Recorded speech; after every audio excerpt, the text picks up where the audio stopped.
Ketika dunia sekali lagi menyaksikan ketegangan di Asia Barat, persoalannya bukan lagi sama ada harga minyak akan meningkat, tetapi sejauh mana kesannya akan menggegarkan ekonomi global termasuk Malaysia. Sejarah telah menunjukkan bahawa setiap konflik di rantau itu hampir pasti diterjemahkan kepada kejutan tenaga.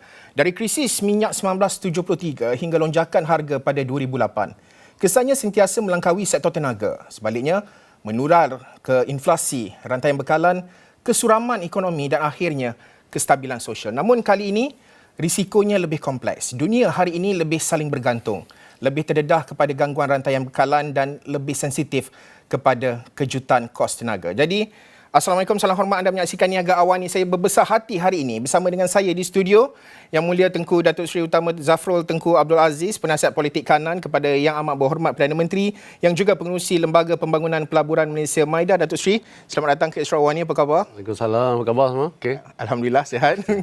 Datuk Seri, dalam situasi ataupun dalam nak membuka perbincangan kita ini, saya merujuk kepada apa yang dinyatakan oleh Perdana Menteri, bahawa situasi pada ketika ini bukan lagi BAU. It's not business as usual. Kalau kita lihat minggu lepas, Donald Trump menyatakan bahawa US akan menyerang Iran extremely hard dalam tempoh 2 hingga 3 minggu. Dan melihat kepada ketegangan di Asia Barat yang semakin memuncak, sejauh mana sebenarnya konflik ini benar-benar berisiko mencetuskan kejutan harga minyak global yang besar, dan adakah Malaysia sebenarnya perlu bersedia untuk senario gangguan yang lebih ekstrim, Datuk Seri? Ya. Well, terima kasih. Pertamanya kita kena mengakuilah apa yang berlaku ialah yang tidak sepatutnya kita elakkan ialah risiko. Ya, risiko yang sebut tadi, risikonya nyata dan kita tidak boleh mengambil mudah situasi ini. Ya. Dan apa yang berlaku di Asia Barat ni bukan sekadar berita dari jauh seperti disebut tadi. Selat Hormuz yang kini hampir 90% tutup dan minyak pun hampir 20% daripada bekalan petroleum global. Dan sejak konflik ini bermula, harga minyak masa itu dah naik dah 60%, lebih dari itu agaknya. Dan ialah semalam pun ada satu lagi pengumuman daripada Trump, naik lagi lebih daripada $10 setong. Ya, dan ini menunjukkan kenaikan hampir 65% dalam masa lebih kurang 5 minggu lah sejak peperangan ini bermula. Jadi konteks itu penting. Bila perbandingan pun dibuat tadi berbanding dengan tahun 1973. Dunia sekarang lebih kompleks. Rantai bekalan pun lebih saling bergantung di antara satu sama lain. Dan kita sekarang, Malaysia ni tidak boleh tengok krisis ni dari luar. Kita dah terdedah. Ya. Tapi kita terdedah daripada, alhamdulillah, kita terdedah daripada keadaan yang jauh lebih kukuh berbanding kebanyakan jiran kita. Dan berbanding juga semasa kejutan sebelum ini. Jadi sebagai, kita lihatlah, ya, saya pun sebagai bekas Menteri Kewangan, saya amat menghargai kekuatan fiskal yang kita ada pada ini. Tahun lepas pun KDNK pertumbuhannya pun kuat, ya, 5.2%. Kita tengok pengangguran pun rendah, kita tengok pelaburan pun tinggi. Dan ini sebenarnya ialah modal buffer kita, ya, atau modal pemampan yang membolehkan kita bertindak tanpa perlu memilih antara melindungi rakyat dengan melindungi kewangan negara. Jadi betul lah Perdana Menteri bila menyatakan ini bukan lagi business as usual. Datuk Seri, adakah kerajaan sebenarnya mempunyai worst case scenario modelling? Kerana ini cukup penting untuk melihat dari segi kalaulah harga minyak global ini, minyak mentah ini melonjak lebih daripada jangkaan lah. Sekarang ini pun dah lebih, dah 110 more than $110 per barrel untuk Brent. Yes. Kalau kita tengok bagaimana, adakah kerajaan sebenarnya bersedia untuk senario yang ekstrim sebegini ni, Datuk Seri? Ya. Well, dalam ini dipanggil senario analisis lah, ya. Kita hanya satu andaian asas tidak memadai lah. Kita kena ada base case, best case dengan worst case scenario. Saya tahu, saya dimaklumkan oleh pihak bank negara, contohnya mereka ada senario analisis ini. Semua syarikat-syarikat semua sedang menjalankan senario analisis masing-masing. Saya pun semasa dalam perbankan dulu pada tahun 1997, krisis itu saya dah bekerja masa itu sebagai financial analyst. Dan 2008 juga, ya, masa itu saya adalah entrepreneur sekejap, dan krisis ini kita terpaksa buat. Dan kerajaan pun pada masa yang sama dalam perbincangan M10, saya dijemput untuk hadir. Memang ada perbincangan untuk buat satu andaian dalam 3 senario ini. Kita kena lihat kemungkinan juga bukan dalam senario ini, apa kena lihat bukan saja best case, worst case dan base case, tetapi sama ada gangguan ini sementara atau gangguan ini berpanjangan dan tekanannya kepada tenaga, harga tenaga, harga barang ya, dan jugalah keseluruhan ekonomi. Sekadar gambaran tentang skala risiko yang kita hadapi, gangguan sementara apa maksudnya? Sebulan apa? 2 bulan, 3 bulan. Lepas tu kena ada trigger. Kalau apa yang berlaku, apa yang patut kita buat sebagai kerajaan, apakah pelibatan swasta, pihak-pihak berkepentingan yang lain, apakah kesan kepada mereka, apakah kita nak buat. Jadi kita tahu contohnya kehilangan hampir 1 bilion tong petroleum dan produk penapisan secara global. Dan setiap bulan tambahan membawa kehilangan sebanyak 450 juta tong lagi. Ini apakah impak kepada ni? Jadi kita kena bersedialah. Jadi ini bukan soalan akademik lagi dah. Masa krisis kewangan Asia 1997, kita menyaksikan sendiri bagaimana keyakinan pasaran ini boleh runtuh lebih awal sebelum data rasmi. Jadi dalam krisis ni, pada pengalaman saya sebagai dulu dalam korporat, Menteri Kewangan dan juga MITI, dalam krisis masa tindakan lebih penting daripada kesempurnaan tindakan. Jadi the timing is more important than the actual action. Bertindak lebih awal dengan maklumat yang tidak lengkap hampir selalu lebih baik daripada bertindak terlambat dengan maklumat yang lengkap dalam keadaan senario krisis lah. Ya. Datuk Seri, kita bercakap soal geopolitik ini, tapi kita tahu pasaran ini sebenarnya bergerak berdasarkan keyakinan, confidence mereka. Ya. Bagaimana nak menentukan dari segi pelaburan dan sebagainya. Adakah Datuk Seri melihat ada wujudnya tanda-tanda pelabur global mula pullback?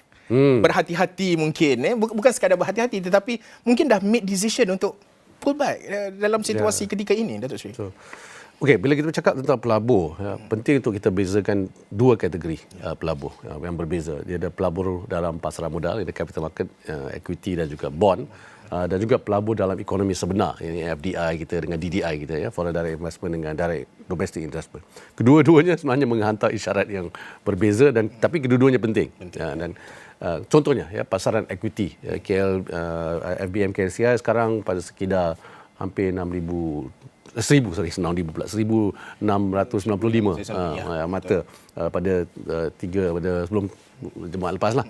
Ini hampir 13% lebih tinggi berbanding setahun lalu. Masih lagi okey. Dan mata wang kita pun masih kukuh, berada dalam paras 403 berbanding dengan dolar Amerika Syarikat, menguat juga masih berbanding dengan tahun lepas. Pasaran bond juga kita lihat, ini syarat penting. Kita nampak the bond yields in the developed markets dah naik, menunjukkan risiko lebih tinggi, tapi naik turun ni berkata Presiden Trump ni statement dia agak mengelirukan.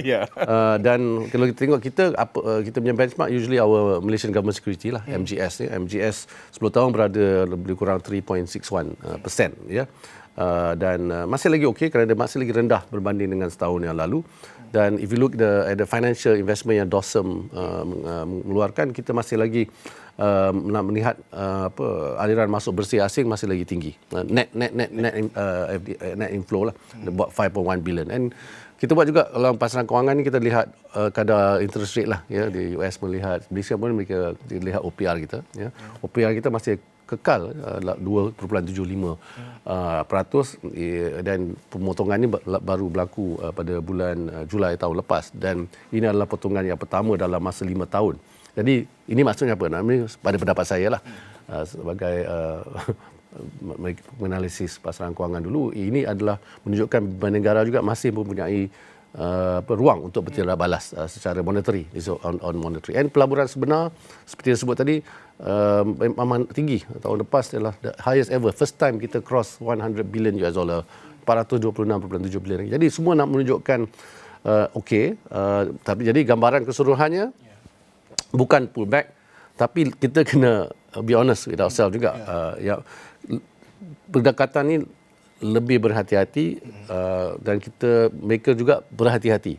Masih lagi awal, dan tanggungjawab kita ialah untuk memastikan kejelasan dasar itu cukup kuat untuk menahan gelombang ketidaktentuan ini. So mereka, you are absolutely right, they are watching and monitoring.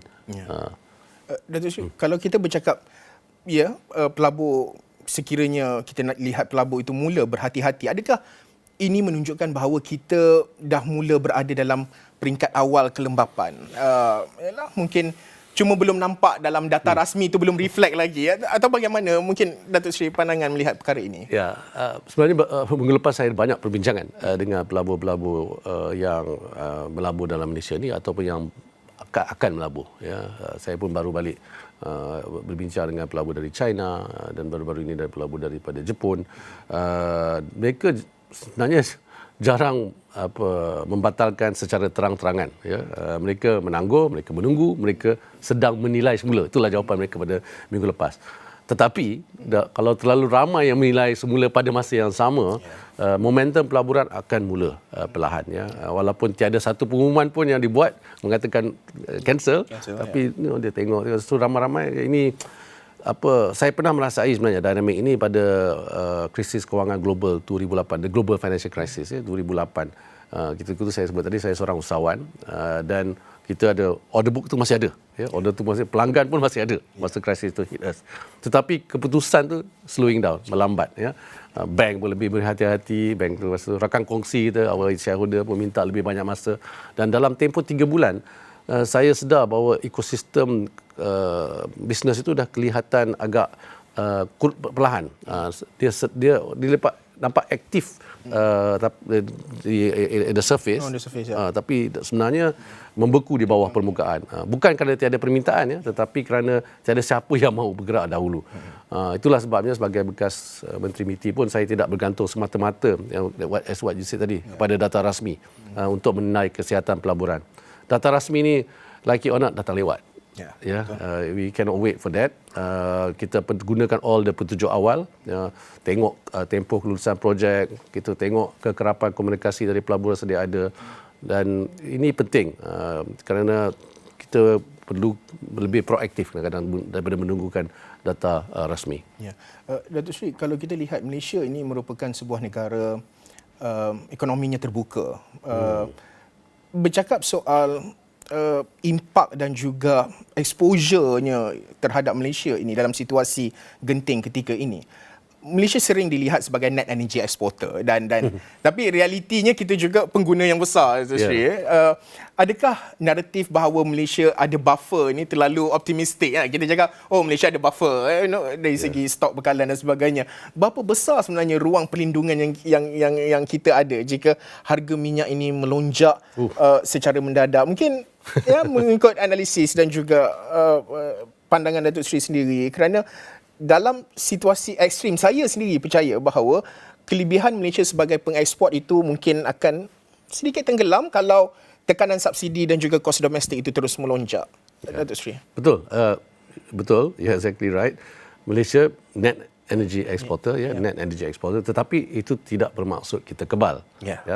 Hakikatnya, if we look at the ekonomi perindustrian kita, perlu guna banyak tenaga dalam jumlah yang besar, especially as we get more investment, banyak pelaburan yang lebih tinggi, kegunaan tenaga pun akan lebih tinggi, dan ada banyak correlation positif dengan pertumbuhan ekonomi negara kita.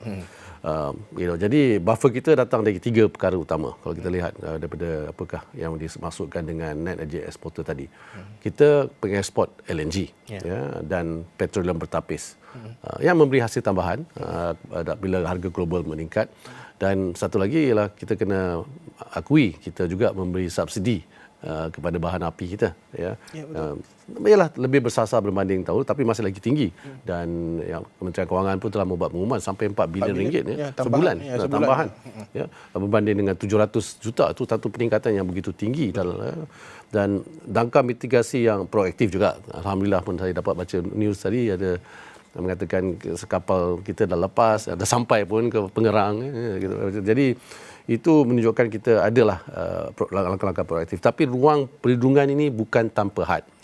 Ini kadang-kadang kita terlalu optimistik, bukan kita lah, kadang-kadang ada setengah pihak yang masih lagi rasa begitu selesa kerana melihat dekat, kita okey. Tapi sebenarnya kos subsidi meningkat dengan mendadak dan dalam senario yang ekstrim ya, fokus utama mesti beralih kepada bagaimana kita mengurus tekanan kos, memastikan bekalan itu terjamin dan juga melindungi sektor serta rakyat paling terkesan. Kerana sebenarnya lebih 38% daripada bahan api yang diproses di kilang penampisan domestik, our domestic refinery ini berasal dari negara-negara Teluk yang melalui Selat Hormuz. Jadi kelebihan kita sebagai pengeksport tidak melindungi kita sepenuhnya daripada gangguan bekalan. Ya. Datuk Seri, ada yang berpandangan lah bahawa risiko sebenar ini bukanlah kalau kita bercakap soal kegawatan, recession, tetapi yang paling merisaukan di peringkat awal ini adalah economic freeze. Yes, di mana semua perniagaan ialah menangguhkan, bukan dari segi pelaburannya. Contoh, even syarikat biasa dari segi hiring sebagai contoh. Kita berjimat-cemat, berhati-hati, kita tak buat hiring. Contoh, salah satu situasi. Sebagai pengerusi MIDA juga, bagaimana Datuk Seri melihat, adakah ini sesuatu yang mula dilihat ataupun sedang berlaku, ataupun dari segi jangkaan, terutama perubahan dari segi tingkah laku pelabur itu sendiri, dan mungkin lebih berhati-hati, lebih perlahan, lebih berjaga-jagalah dalam membuat keputusan itu, Datuk Seri? Risiko ini nyata, ya betul. Saya pun kita ada mesyuarat dengan tim MIDA. Minggu ini pun saya dah panggil nak tahu apakah yang the latest information. Bukan saya dalam negara kita, juga di luar negara, dengan pejabat-pejabat kita di luar negara. Saya faham bahawa ia sering tidak kelihatan dalam data seperti saya sebut tadi, sehingga sudah terlambat untuk bertindak dengan kos yang rendah lah. Economic freeze ni, I like the word, dah lama tak dengar. Economic freeze ni tidak bermula dengan syarikat yang menutup pintu. Ia bermula apabila seperti sebut tadi, sejak pihak mula menangguh keputusan secara mendadak. Even recruitment membeli ini, procurement pun dia postpone dan sebagainya. Jadi apabila terlalu ramai yang menunggu pada masa yang sama, momentum ekonomi ini mula perlahan, walaupun angka rasmi belum menunjukkan sebarang kejutan. Ini bukan teori, ini mekanisme yang boleh diperhatikan melalui juga penunjuk awal. Penunjuk awal contoh PMI, kita PMI, kita tengok apa macam mana petunjuk PMI itu, proses kelulusan dan perubahan dalam tingkah laku kredit juga. So we have to look at the loan book of banks, loan growth dan sebagainya. Dalam konteks masa, ada isyarat yang perlu kita pantau dengan rapi. Baru-baru ini sebelum datang ke Astro ni, PMI March dapat lihat masih lagi menunjukkan aktiviti perkilangan masih berkembang pada masa March. Ini belum lagi April. Itu sebab itulah kerajaan kena beri tumpuan kepada 3 perkara pada masa ini. Kejelasan dasar itu penting, nak bagi confidence dan keyakinan. Itulah M10 pun bermesyuarat setiap minggu. Yang Amat Berhormat Perdana Menteri sendiri mengurusikan. Kelajuan pelaksanaan melalui semua kerajaan punya ekosistem penting, dan yang penting juga ialah komunikasi aktif kepada komuniti pelabur supaya mereka tahu kerajaan ini memantau dan juga bertindak balas dalam keadaan sebegini. Datuk Seri, saya tak boleh lari dari soalan melibatkan kumpulan yang menjadi penyumbang besar kepada rangka ekonomi kita, PKS. PKS. Ini cukup penting kerana mereka, tapi dalam apa-apa situasi pun, mereka inilah yang paling terdedah. Dan kita dah belajar dari banyak pengalaman kita, COVID-nya dan pelbagai lagi. PKS lah antara kelompok yang paling teruk terjejas apabila berlakunya krisis.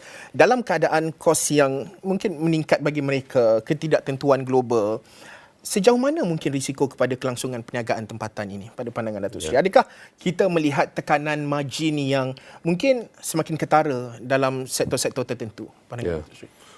Yalah, betul. Jadi sebut COVID kan, memang kita dapat lihat PKS adalah antara yang pertama yang akan merasai tekanan, kerana sebab mereka lazimnya tidak mempunyai penampanan tunai yang besar, yang buffer yang kurang, dan juga mereka marginnya lebih nipis, very thin dia margin, dan keupayaan mereka untuk menyerap kenaikan kos jauh lebih terhad berbanding dengan syarikat besar. Dan mereka juga adalah dari segi tenaga buruh, dia the biggest employer. Malaysia 70% pekerja rasmi kita bekerja dengan PKS. Dan namun tekanan yang PKS hadapi hari ini bukan bermula hari ini. Laporan Badan Negara sendiri menunjukkan walaupun sebelum konflik Iran, CPI sudah meningkat secara kumulatif sebanyak 9.8% daripada 2020 hingga 2025, tetapi gaji nominal pekerja swasta ni hanya meningkat hampir 8%. Jadi jurang yang 2% inilah yang sudah membebankan PKS yang bergantung pada kuasa beli pengguna domestik. So they also tapi sektor yang paling terjejas hari ini dalam analisis saya ada 3 kumpulan. Ya, pertama ialah pengangkutan dan logistik. Ya, syarikat PKS yang tidak mempunyai kad fleet SKDS ni sedang menghadapi diesel pada RM6.2 liter. Bukan semua yang dapat ya. Kalau dia not strategic. Satu lagi yang penting ialah penghilang yang bergantung kepada bahan mentah import. Ya, kos pengangkutan meningkat dan sebagainya. Dan ketiga, PKS dalam rantaian makanan. Apabila rantaian bekalan baja contohnya terganggu kerana gangguan ekspor terganggu, ni sulfur dan urea lah dari negara-negara teluk, kos pengeluaran pertanian akan meningkat. Ini juga akan mengakibatkan harga yang tinggi lah. Yang PKS juga akan kena. Yang perlu dielakkan ialah tidak balas yang seragam. We cannot have a one solution that fits all lah. Ya. Pengalaman saya di MOF dan juga MITI mengajar bahawa pendekatan one size fits all ni tidak pada PKS ni hampir tidak pernah berkesan lah. Ya. Yang diperlukan, kita kena pastikan sektor-sektor yang terkesan dan apakah cara kita nak membantu mereka. PKS ni seperti disebut tadi bukan saja perniagaan. Mereka ialah pembekal kepada syarikat besar juga, majikan yang seperti saya sebut tadi, kepada jutaan pekerja dan juga tulang belakang pada ekosistem ekonomi negara kita. Ya. Datuk Seri, tapi kalau sekiranya syarikat-syarikat PKS ini mula mengurangkan operasi mereka, mengecilkan operasi, no more hiring seperti yang kita sebutkan juga. Adakah kita bersedia untuk melihat satu gelombang ini akan menjadi saya anggap satu gelombang kedua kepada ekonomi kita selepas apa yang berlaku di Asia Barat itu, Datuk Seri? Itu risiko yang kita perlu bendung dari peringkat awal, from early on. Kerana dalam pengalaman saya dalam mengurus krisis besar, corak yang paling berbahaya bukan gelombang pertama, tetapi seperti sebut tadi gelombang kedua. Gelombang pertama biasanya dalam bentuk yang boleh dilihat. Kita tengoklah kos increase, kos meningkat, margin menyusut, perniagaan mula tertekan. Ia is painful, ia menyakitkan, tetapi boleh ditangani jika kita address the issue early. Ya. Gelombang kedua ni biasanya lebih berat dan lebih lambat dipulihkan. Dan apabila PKS dah start mengurangkan operasi, because it becomes a structural issue, ya, mereka juga mengurangkan pesanan kepada pembekal, ya, like saya ada procurement tadi, dan mereka ini sebenarnya like a domino impact kepada ekonomi dan domestik kita. Utama tindakan ialah kita kena membendung tekanan itu lebih awal melalui langkah yang tepat. We cannot wait masa krisis dah gelombang kedua dah berlaku barulah nak ni. Ini pendapat saya dan melalui pengalaman saya dah melalui 3 krisis ni, kita kena bertindak awal.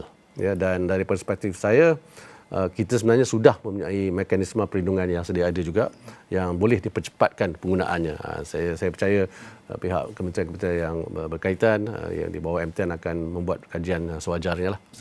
Datuk Seri, sebelum kita narrow down berkenaan dengan dari segi apa yang boleh dilakukan, kerangka bantuan dan sebagainya, kita nak berhenti rehat seketika. Boleh minum air dahulu. Kita niaga awal ni, kita nak berhenti rehat seketika. Kita akan kembali semula selepas ini.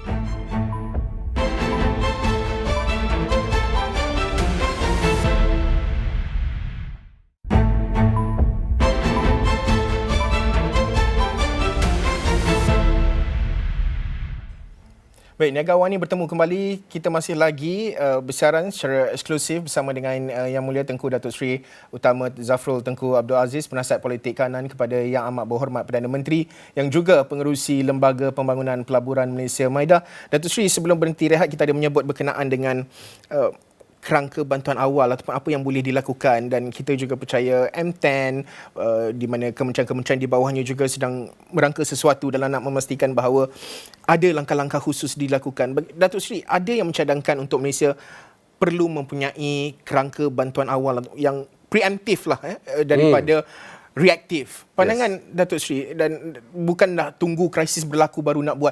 Adakah kerajaan bersedia pendekatan sebegini ataupun mungkin sudah ada perbincangan di peringkat dasar pada pengetahuan Datuk Seri untuk trigger based initiatives ini? Pandangan Datuk Seri.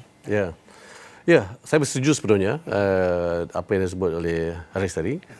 Yang penting ialah it's actually a good proposal. Jangan memang kita lihat dalam krisis sebelum ini memang ada scenario analisis dan juga trigger-trigger yang perlu dibuat, dan saya percaya saya pun baru first time sebenarnya join mesyuarat, dijemput untuk mesyuarat M10.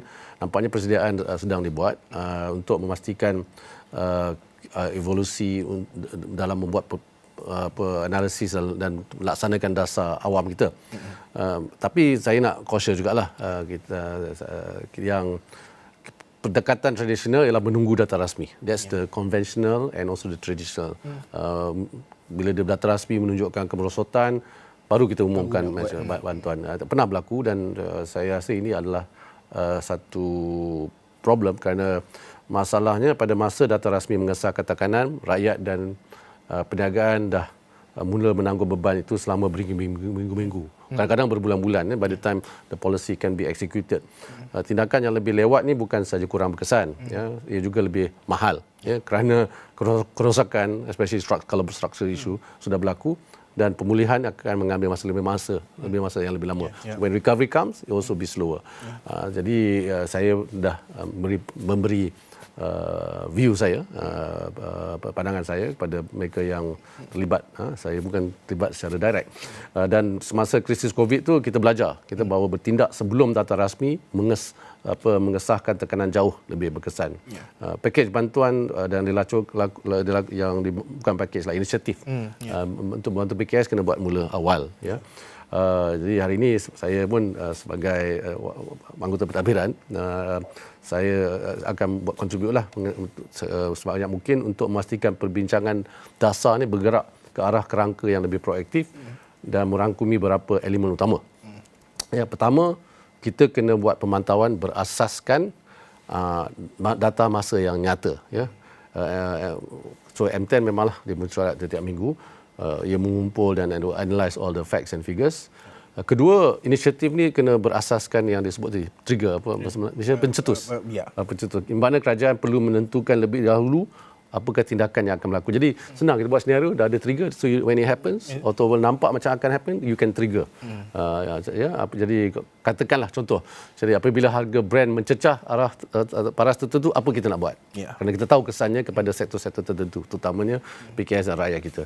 Ketiga, penyelarasan antara kementerian penting. Ini saya alhamdulillah saya tengok dengan adanya M10 yang melibatkan lebih ramai kementerian dan agensi, ini penting. You need alignment dalam krisis ini. Dan keempat, komunikasi. Whatever it is, komunikasi yang jelas kepada pasaran dan juga kepada rakyat, kerana mereka semua terkesan. Kerana bila mereka tahu kita ada plan, then they will be more confident lah. Ringkasnya, kita mesti bergerak model bantuan proaktif dan perbincangan dasar ke arah Indonesia. Saya harap Kementerian Kewangan, terutamanya Menteri Kewangan kedua pun melihat, bersetuju dengan pendapat saya inilah. Ini pendapat saya sebagai seorang yang pernah melalui beberapa krisis. Datuk Seri, tapi kita tahu ruang fiskal Malaysia ini tidak luas. Defisit sekitar 4 hingga 5%, hutang juga tinggi. Persoalannya, adakah kita mampu untuk menyediakan bantuan kepada golongan dan juga sektor yang terjejas ini? Apa mungkin red line lah oleh kerajaan sebelum nak memutuskan berbelanja lebih agresif itu? Pandangan Datuk Seri? Okeylah, ini soalan ni mungkin lebih adil untuk dijawab oleh Kementerian Kewangan, terutamanya Menteri Kewangan kedua ataupun KSP. Tapi pendapat saya kalau diminta nasihat oleh Menteri Kewangan, dia tak minta lagi lah. Tapi defisit fiskal pertamanya bukan buat 4-5%. Apa yang telah disahkan secara rasmi oleh Kementerian Kewangan ialah 3.7% tahun daripada KDNK. Ini adalah angka sebenar. Untuk konteks lah pada tahun 2021, semasa puncak pandemik, defisit kita mencecah 6.5%. Ingat tak, pandemik 2020 dan 2021. Dia turun. Alhamdulillah dengan kerajaan sekarang ini berjaya dan menurunkan daripada 5.6 all the way 5.0, 4.1 dan now 3.7. Ini menunjukkan fiskal disiplin yang bagus. Dan pada tahun 2025 dalam ucapan bajet kita ada menyasarkan 3.8%. Ini defisit ini adalah defisit yang terendah dalam 6 tahun. Jadi dan hampir setaraf dengan sebelum pandemik. Ya. Mengapa ini penting? Kerana apabila kita memulakan perbincangan dasar dengan andaian yang salah tentang kedudukan fiskal kita, kita akan membuat keputusan yang sama ada terlalu terhad ataupun terlalu longgar. Ya. So dan adakah ini maksud kita tidak ada ruang? Pada pendapat saya, tidak. Dan kita ada ruang. Ya, hutang persekutuan sekarang ada lebih kurang 65.3% daripada KDNK. Ya. Of course lah, we have a statutory limit, especially under the Fiscal Responsibility Act, the 2023. Dan kita, kena be objektif. Whatever happens, kita kena membantu ekonomi dan rakyat kita. Dan 3 faktor yang memberikan kita keupayaan untuk bertindak apabila diperlukan. Walaupun dalam kerangka fiskal yang ketat. Pertama, kita kena lihat hasil-hasil tambahan yang ada yang lebih tinggi, tapi hasil tambahan ni contohnya Petronas pun kena membantu kita, tapi mereka juga seperti saya sebut tadi adalah net importer juga sebenarnya. Mereka pun dah memberi penerangan. Kedua, mekanisme bantuan yang sedia ada dan boleh diperluaskan. Dan kita masih ada seperti saya sebut ruang monetary policy pun boleh digunakan, bukan saja fiscal policy. Seperti saya sebut tadi, OPR ni pun membantu, tapi of course we have the monetary policy committee yang independent of government yang akan buat keputusan ini. Demi pendapat saya mengenai soal garis merah tadi, red line. Keputusan mesti dibuat melalui proses yang berasaskan data semasa, bukan pengumuman yang kita nak manage the market lah. Tetapi prinsipnya jelas. Kita tidak boleh menunggu sehingga krisis memuncak baru bertindak. Pada pendapat saya, ruang fiskal itu ada. Mungkin ada yang tak setuju dengan saya. Tapi kita dah bina ruang itu selama 4 tahun dengan disiplin yang nyata. Ini menunjukkan kalau kita meningkatkan fiscal policy kita untuk membantu, kita dah menunjukkan disiplin yang bagus untuk menurunkan. So we can inform the markets, we can manage the narrative that we have shown the discipline untuk reduce balik. Soalannya ialah more to me is bagaimana kita nak bertindak dengan paling tepat untuk melindungi mereka yang paling memerlukan, tanpa kita menjejaskan trajectory jangka panjang. Kalau kita tak bantu dengan masa tepat, dengan cara betul, our structure economy be affected. Dan bila ekonomi pulih, kita dapat lihat sebab COVID bagaimana ekonomi kita pulih, ialah kerana kita telah membantu dengan awal. Dan ini penting. Tapi the timing tu, I'm not saying it's now. Cuma kita kena ready kalau diperlukan. Dan alhamdulillah setakat ini bantuan banyak telah bermula untuk peniaga-peniaga kita dan juga rakyat kita. Bercakap soal bantuan ini, Datuk Seri, tak kira lah kerajaan mana, pentadbiran mana, tetapi selalu bila nak bagi bantuan ni ada sahaja kritikan yang terutama melibatkan ketirisan lah. Bagaimana nak memastikan bahawa apabila berlaku situasi genting sebegini, kerajaan mengumumkan bantuan dan sebagainya, ianya dapat dilaksanakan dengan lebih baik dan memastikan bahawa tiada yang tertinggal, tiada yang terpinggir dalam nak menerima bantuan sewajarnya dalam situasi krisis ini.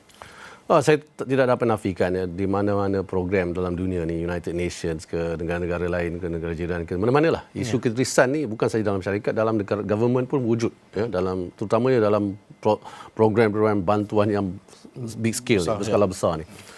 Dan dalam pengalaman saya mengurus pelbagai pakej bantuan daripada COVID dan juga memberi nasihat masa zaman 2008, hari itu kita ada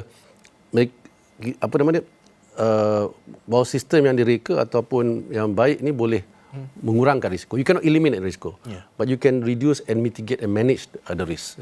Kalau you nak eliminate memang susahlah. It's about managing the risk. Matlamatnya ialah kalau boleh tiada yang tertinggal dan tiada yang terpinggir. Kekuatan Malaysia pada saat ini, kita sudah mempunyai mekanisme penyasaran yang jauh lebih matang berbanding 10 tahun lalu. So we have got a good program yang quite targeted dari segi bantuan. Kita ada sistem card fleet yang telah terbukti. Kita ada pengesahan MyCard dalam petrol station. Kita ada integration of data antara agensi yang sedia ada. So we have better data yang kukuh dan boleh dipercayai. We also have, to me lah, saya nampak penyelarasan antara agensi yang lebih lancar, dan nampak Kementerian Kewangan, BNM, agensi yang semuanya bergerak awal, nampaknya. Dan kelima, penyelarasan sektor awam swasta ni pun penting. We need to coordinate with the private sector. Government cannot do everything. Semua, even the pihak NGO pun mesti terlibat. Keterisan ni tidak akan menjadi sifar. Okay, if you want is zero, ini realiti dalam mana-mana sistem besar, terutama dalam bantuan. Tetapi mekanisme yang kita ada hari ini, terutamanya yang saya sebut tadi, sistem kad fleet, SKDS, MyCard dan Burisma, kita dengar kan orang menggunakan MyCard orang lain ataupun SKDS ada yang salah gunakan, tapi kita ini jauh lebih baik yang kita ada ni berbanding mana-mana krisis sebelumnya. Dulu tak ada semua infrastructure sebegitu. Datuk Seri, mungkinlah ada yang merasakan bahawa perbincangan kita ni agak intens lah. Maksudnya, Syed, kita cerita krisis, tekanan itu, tekanan ini. Tapi dalam setiap krisis itu ada peluangnya. Mungkin kita nak bawa sedikitlah melihat kepada, mungkin ada positive sides ataupun bagaimana kita nak divert, maneuver lah, lebih kepada bagaimana kita nak maneuver krisis ini. Adakah Malaysia sebenarnya berpotensi untuk mendapat manfaat? Contohnya sebagai destinasi pelaburan yang mungkin lebih stabil. Mungkin bagaimana Maida melihat perkara sebegini dan mungkin ada peningkatan minat kepada mereka yang nak lari daripada risiko pasaran yang berisiko tinggi, mencari alternatif mungkin di rantau ini. Bagaimana Datuk Seri melihat perkara sebegini? Ya. Saya setuju, Cap. Setiap krisis yang besar saya lalui dalam kerjaya ni mengajarkan perkara yang sama. Gangguan global ni sebenarnya tidak memusnahkan permintaan pelaburan. Dia kadang-kadang dia divert, dia mengalihkannya. Pertama, persoalannya bukan sama ada pelaburan ni akan terus berlaku, tetapi one day it will happen. It might be delayed, ditangguh, tapi akan berlaku. Pertanyaannya, kalau bila dia berlaku, kat mana dia pergi? Adakah dia akan teruskan dalam Malaysia? Adakah dia akan terus ke di Middle East atau datang ke tempat lain? Kan? Dan selepas krisis kewangan Asia 1997, 1997, peta pelaburan serantau ni melukis semula dirinya. We can see the weightage of MSCI dan sebagainya.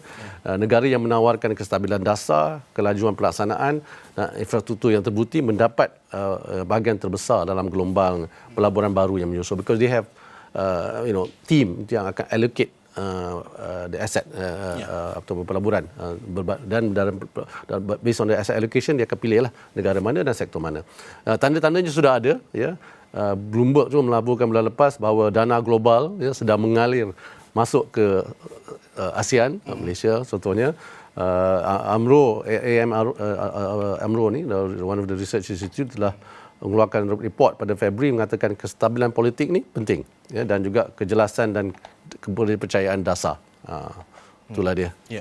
Datuk Seri, mungkin kita nak mungkin ini satu dua soalan terakhir saya dalam mengakhiri perbincangan kita ini. Mesej kepada pemain industri perniagaan pada hari ini, adakah masa untuk mereka berhati-hati ataupun masa untuk keep on terus melabur? Jangan risau, kita perlu teruskan momentum ekonomi yang baik Malaysia ini, dan mungkin ada jaminan tertentu lah, ataupun bagaimana kerajaan boleh dari segi nak memastikan bahawa pasaran sedikit lega lah dalam ketidaktentuan global, Datuk Seri. Well, dalam kerjaya saya dan juga pengalaman saya yang dalam menghadapi 3 krisis, dan dulu pun dalam pengalaman saya dalam corporate dan juga dalam kerajaan sebagai dalam kabinet, kita kena pastikan kita tidak bergerak sendirian. Kita kena pastikan bahawa untuk komuniti perniagaan ni dia akan berasa terkesan. Tapi ada 2 realiti yang wujud serentak dan kita perlu jujur tentang kedua-duanya. Apakah realiti itu? Realiti pertama, tekanan itu nyata dan juga dirasai, terutamanya mereka yang tidak dilindungi oleh mana-mana skim subsidi. Realiti keduanya, asas Malaysia masih lagi kukuh, saya sebut daripada KDNK dan sebagainya. 2 realiti ini bukan bercanggah, ia bermakna kita punya asas untuk bertahan, tetapi asas itu saja tidak cukup sekiranya kita tidak lindungi semasa tempoh yang gentir ini. So as I mentioned just now, kita ada jaminan-jaminan yang bagus yang telah dibuat. Mesej saya yang kita penting ialah kita tidak boleh mengurus angka semata-mata. Kita mesti mengurus kehidupannya. So basically, when we look at data, kita kadang-kadang too focus on analysis sampai kita jadi paralysis. Kita mesti menguruskan juga kehidupan manusia di sebalik angka itu. Jadi kepada komuniti perniagaan, mesej saya mudah. Kerajaan ada di sini, skim subsidi terbuka dan dasar kita jelas. manfaatkan apa yang ada, teruskan pelaburan yang mahu menilai dan engage the government dan juga pihak-pihak tertentu untuk mendapat information yang terbaru dan juga untuk share their concerns lah. Dan nampaknya kerajaan bersama-sama dengan agensi-agensi berkaitan memang berjumpa. Perdana Menteri sendiri berjumpa. Ini bukan masa untuk panik dan ini juga bukan masa untuk berdiam diri. Ini masa untuk kita melangkah ke hadapan bersama-sama. Datuk Seri, akhir sekali. Secara terus terang juga, adakah kita berada di ambang krisis ataupun kita masih lagi di peringkat fasa amaran, berwaspada, berhati-hati? Datuk Seri. Okey, kerana soalan jujur saya pun nak jawab jujur. Soalan susah tu. Ini pilihan antara ambang krisis dan juga fasa amaran. Keadaannya sebenar yang berlaku ni jauh lebih rumit. Tetapi jika kita nak jawab soalan tu, kita pada pendapat saya berada dalam fasa amaran yang serius dan semakin meruncing. Kita belum lagi di ambang krisis, tetapi tingkap masa yang kita ada semakin sempit. Jadi izinkan saya terangkan sikit kenapa saya berkata gitu. Bermula dengan data pasaran modal. Kerana dalam pengalaman lebih 20 tahun dalam industri kewangan, saya dekat satu perkara yang saya pelajari ialah pasaran modal ni memberi isyarat yang lebih awal daripada makroekonomi data. Dan dari sudut makroekonomi memang kita nampak okey. Baru-baru ini pun negara mengumumkan apa yang telah dicapai. Ada 3 pemboleh ubah yang akan menentukan sama ada kita kekal dalam fasa amaran atau beralih kepada krisis sebenar. Dalam kita kena lihat satu, sama ada Selat Hormuz ni dibuka semula dan bila. Kedua, sama ada Malaysia berjaya memperoleh bekalan bahan api yang mencukupi selepas penghujung Mei, insya-Allah kita boleh. Dan sama ada tekanan harga bertahan cukup lama untuk mencetuskan inflasi import yang meluas, terutamanya melalui gangguan bekalan bahagia global yang mungkin menjejaskan harga makanan. Dalam konteks rantau, Malaysia berada dalam kedudukan yang lebih baik. Dan di sinilah yang soalan terbalik, ambang krisis atau fasa amaran, kita juga kadang-kadang ada menjadi jawapan yang berbeza, bergantung kepada siapa yang anda tanya. Ada yang kena lebih teruk, ada yang sudah merasainya. Kelebihan kita ialah kita masuk dalam tempoh ini masa kita ada asas yang kukuh. Datuk Seri, terima kasih sekali lagi. Tengku Datuk Seri Utama Zafrul Tengku Abdul Aziz, Penasihat Politik Kanan kepada Yang Amat Berhormat Perdana Menteri dan juga Pengerusi Lembaga Pembangunan Pelaburan Malaysia MIDA. InsyaAllah kita akan bersiaran dari semasa ke semasa juga mendapatkan pandangan Datuk Seri melihat kepada latar Datuk Seri dan juga bagaimana melihat Malaysia mendepani krisis ini. Dan sudah tentu Malaysia mungkin tidak mampu untuk mengawal konflik geopolitik, tetapi kita boleh mengawal bagaimana kita bertindak balas terhadapnya. Dan dalam dunia yang semakin tidak menentu, kelebihan bukan lagi pada siapa yang paling kuat, tetapi pada siapa yang paling bersedia. Dan jika kita bertindak awal, kita boleh melindungi ekonomi dan rakyat. Dan jika kita bertindak lewat, kita hanya akan menanggung kos krisis yang lebih tinggi. Kerana dalam ekonomi hari ini, risiko terbesar bukanlah krisis yang datang secara tiba-tiba, tetapi krisis yang berlaku secara senyap apabila semua pihak memilih untuk tidak lagi bergerak. Sekian sahaja Niaga Awani untuk waktu ini. Saya Haris Ashraf Hasnan. Kita jumpa lagi pada masa akan datang. Assalamualaikum warahmatullahi wabarakatuh. Jumpa lagi.